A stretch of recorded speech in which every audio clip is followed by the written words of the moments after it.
بسم اللہ الرحمن الرحیم۔ دیکھنے اور سننے والوں کو السلام علیکم۔ ناظرین، آج میں آپ کو ذی الحج کے پہلے 10 دنوں کی فضیلت، ان دنوں میں ہمیں کیا کیا اعمال کرنے چاہیے اور کس طرح ہم ایک روزہ رکھ کر اپنے 2 سالوں کے گناہ معاف کروا سکتے ہیں اور اللہ کا قرب حاصل کر سکتے ہیں، ان سب کے متعلق آگاہ کروں گی۔ آپ سب سے گزارش ہے کہ ویڈیو کو آخر تک لازمی دیکھیں اور چینل کو سبسکرائب کر دیں، شکریہ۔ ناظرین، جب ذی الحجہ کا مہینہ شروع ہو جائے تو اس کے متعلق آپ صلی اللہ علیہ وآلہ وسلم کی کچھ ضروری ہدایات ہیں۔ آپ صلی اللہ علیہ وآلہ وسلم نے فرمایا، ان 10 دنوں میں اللہ تعالیٰ کو نیک اعمال بہت زیادہ محبوب ہیں۔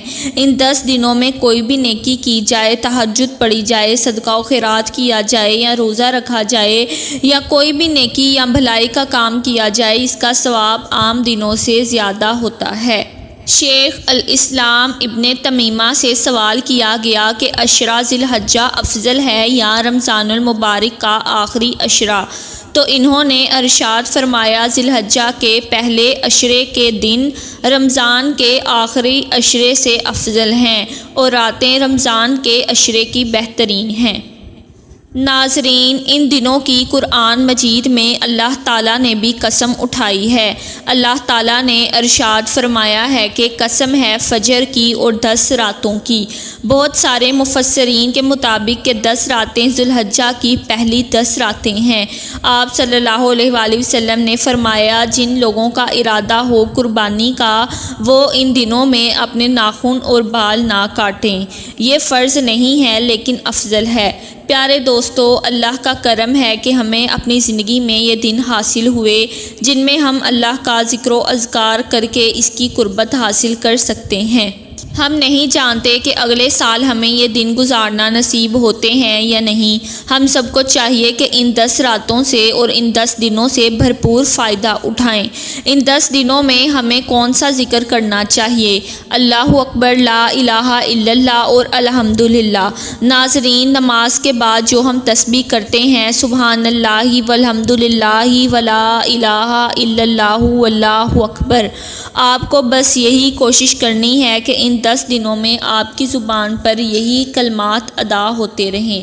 تمام صحابہ کرام ان دنوں میں بہت عبادت کرتے تھے اور ابن عمر اور ابو ہریرہ بازاروں کو نکل جاتے تھے اور تکبیرات بلند آواز میں پڑھتے تھے کہ لوگوں کو بھی یاد آ جائیں، اور جو بھی سنتا ان تکبیرات کو دہراتا، اللہ اکبر، لا الہ الا اللہ واللہ اکبر وللہ الحمد۔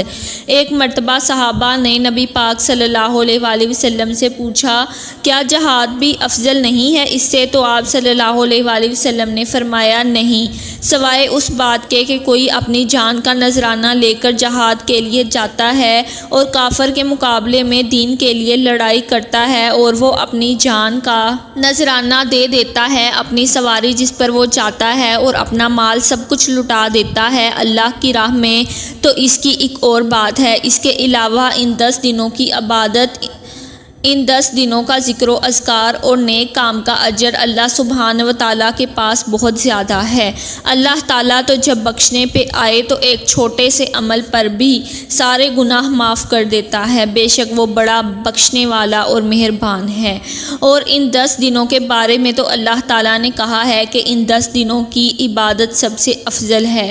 آپ اس 10 دنوں کی فضیلت کا اندازہ اس سے لگا سکتے ہیں کہ صرف ایک دن 9 ذی الحج کا روزہ ہمارے گزرے ہوئے 1 سال کے گناہ اور آنے والے 1 سال کے گناہ کا کفارہ بن جاتے ہیں۔ الحمدللہ، ہمیں چاہیے کہ ہم کوشش کریں کہ ہم جھوٹ نہ بولیں، چغلی نہ کریں، کسی پر بہتان نہ لگائیں، کسی کو تنگ نہ کریں، اپنی ذات کے شر سے لوگوں کو محفوظ رکھیں، اپنے ہمسایوں اور رشتہ داروں کا خیال رکھیں، نماز پڑھیں، قرآن مجید کی تلاوت کریں اور تہجد گزار بن جائیں، ضرورت مندوں کی مدد کریں، اور اگر ہم غصہ کرنے کی طاقت رکھتے ہیں اس کے باوجود ہم دوسروں کو معاف کر دیں، دوسروں کے کام آئیں اور زیادہ سے زیادہ نیک اعمال کریں اور اللہ تعالیٰ کا قرب حاصل کریں، اور لازمی 9 ذی الحج کا روزہ رکھیں تاکہ ہمارے گناہ معاف کر دیے جائیں۔ ان سب باتوں پر عمل کریں اور یہ ویڈیو اپنے دوستوں کو بھی شیئر کریں۔ شکریہ۔ اگر آپ لوگوں کو یہ ویڈیو پسند آئی ہے تو اس کو لائک کریں، شیئر کریں اور چینل کو سبسکرائب کریں۔ اللہ آپ سب کا اور ہمارا حامی و ناصر ہو، آمین۔ اللہ حافظ۔